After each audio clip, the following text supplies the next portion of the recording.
Your name is Missy Elliott. My name is Fantasia Barrina. And what I can give you is Fantasia Barrina. Holla at your girl.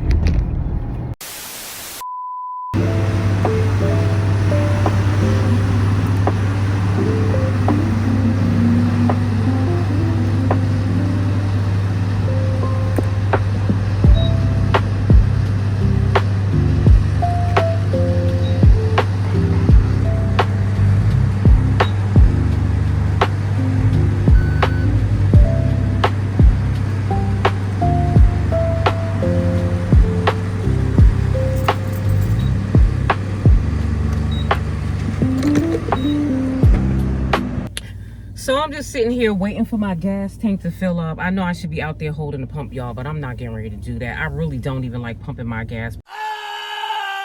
But that's a story for another time.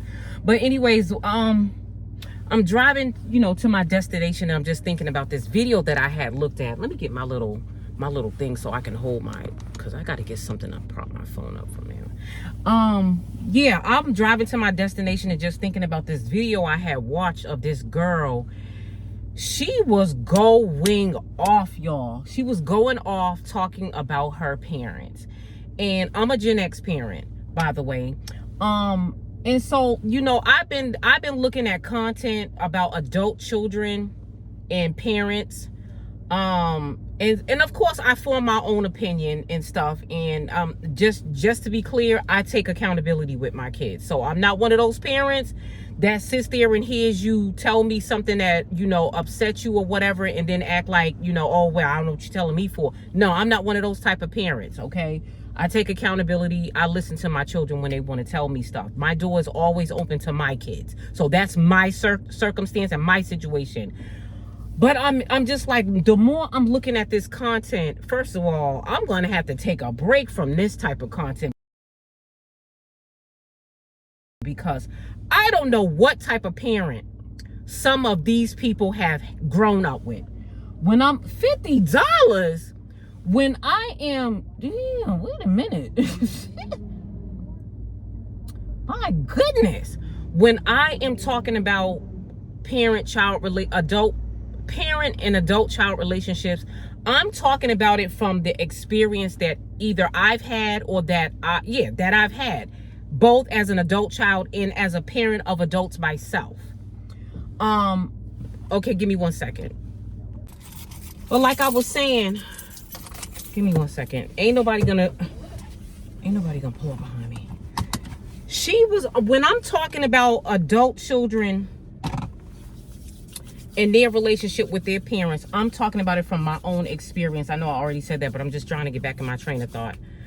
I'm talking about it from my own experience, as far as like the parent was immature, unprepared, inexperienced, undeveloped, maybe young, because I was young, and my mom was young as well, and I believe my absent parent is only like maybe 2 years or 3 years older than my mother, so kind of young. Yeah, but anyways, I'm talking about that. I'm talking about because of those conditions and those states of being, that the parent, had lack of they didn't have education, they wasn't educated, employment was, when you're young, what's your employment? You don't even hardly have a resume.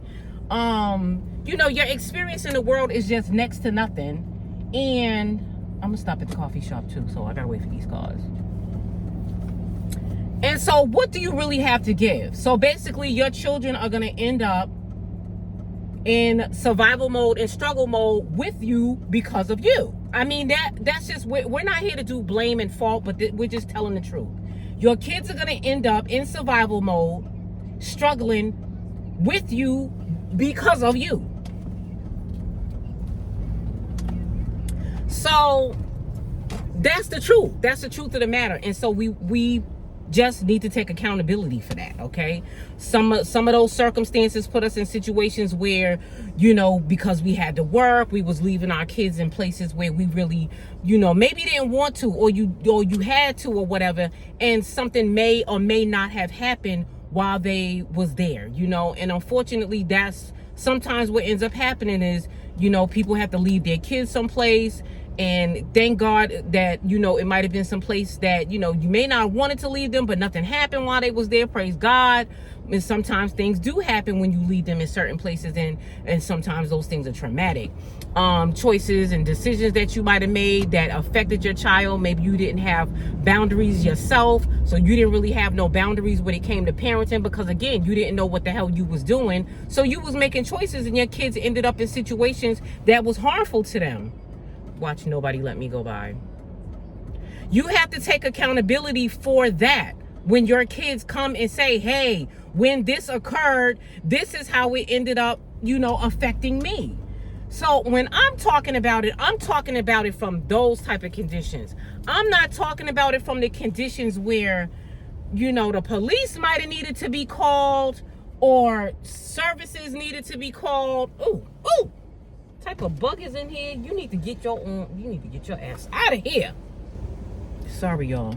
Where the services needed to be called, and maybe some kids needed to be, maybe put in a different situation. I'm not talking about that, because and the way this girl was going on about the psychological abuse she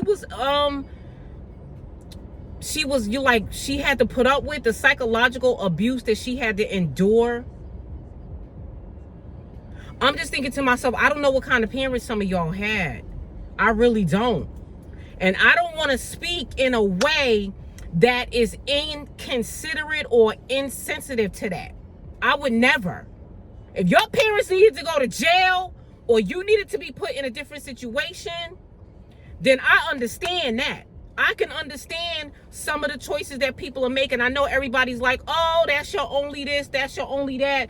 Y'all, if these are the people that caused you harm, these was your first people. Let's stop with this stuff. I really think it's a cultural thing, because in our community, we have this thing with family where that's your family, that's your family, that's your family.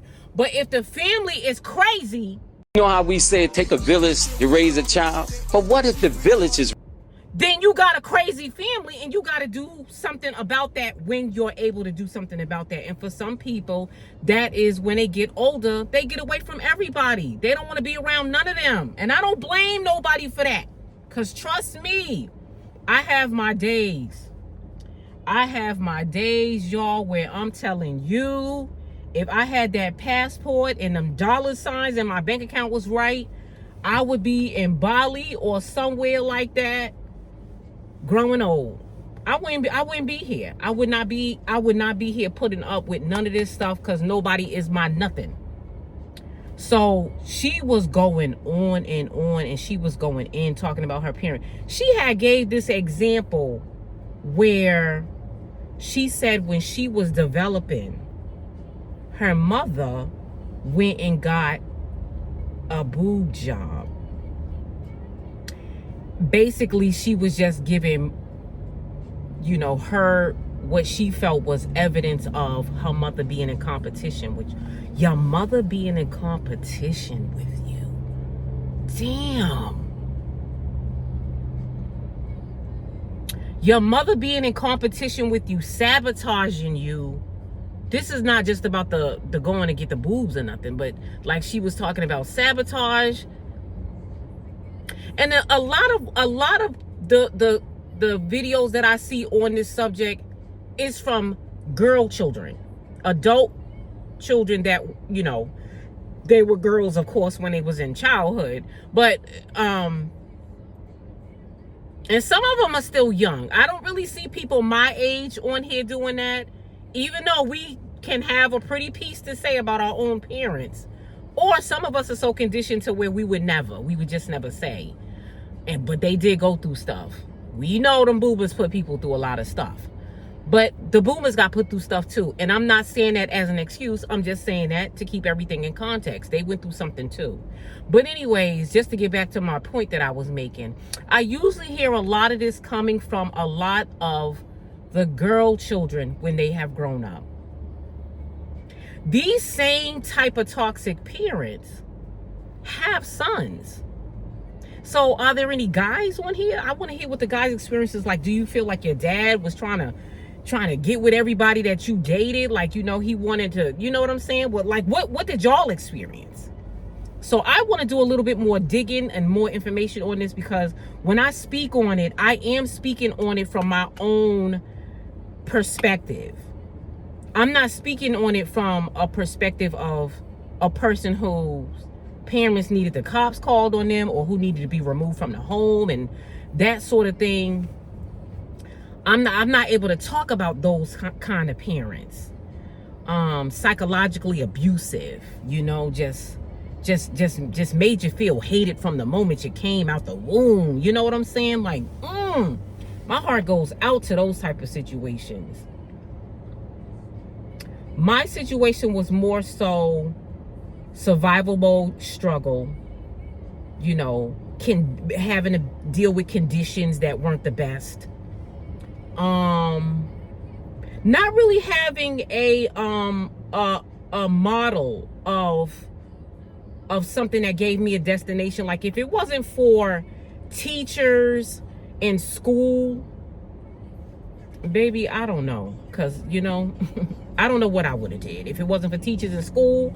And then because of teachers in school, and I'm not giving teachers in school all the credit, my mother took care of me now. You know what I'm saying? I had my basic needs met. I went to the doctor when I needed to go to the doctor. I went to school. Somebody signed my report card.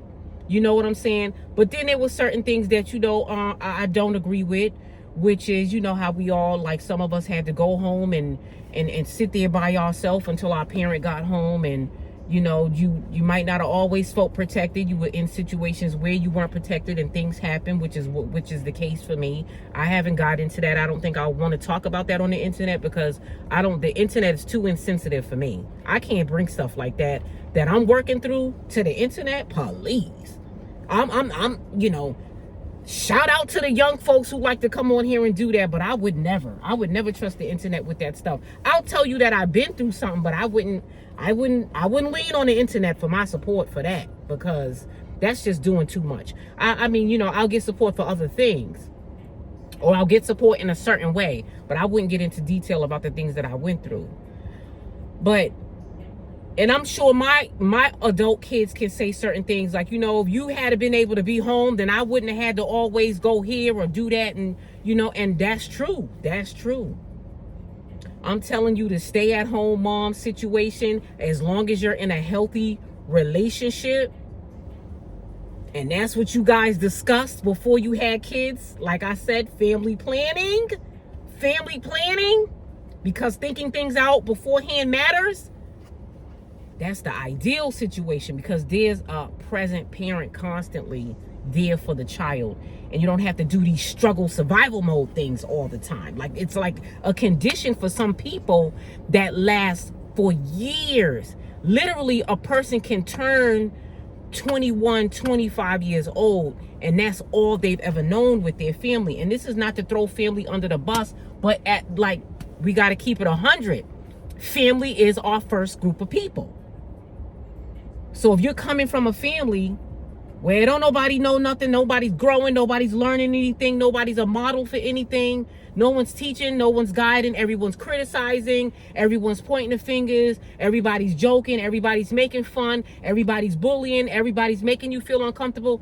Yeah, you do become an adult with a lot of things that you got to now take responsibility for and heal for yourself. And if part of that healing means you got to leave all them MFers alone, you got my vote.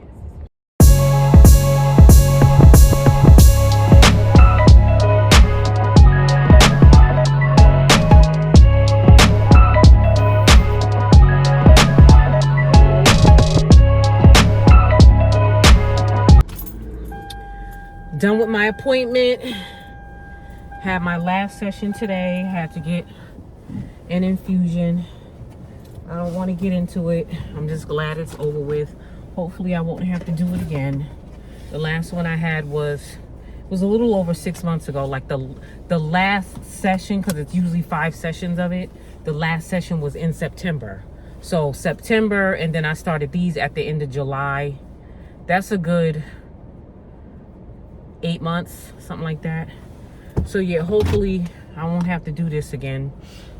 Yeah, like I said, it's a condition I really don't want to get into, but I do it because, you know, my doctor recommends that I get these done. So they haven't harmed me as far as I know. This will have been my third time doing it. The first time I did it, it was so long ago. And then I did it, and like I said, the last session ended in September.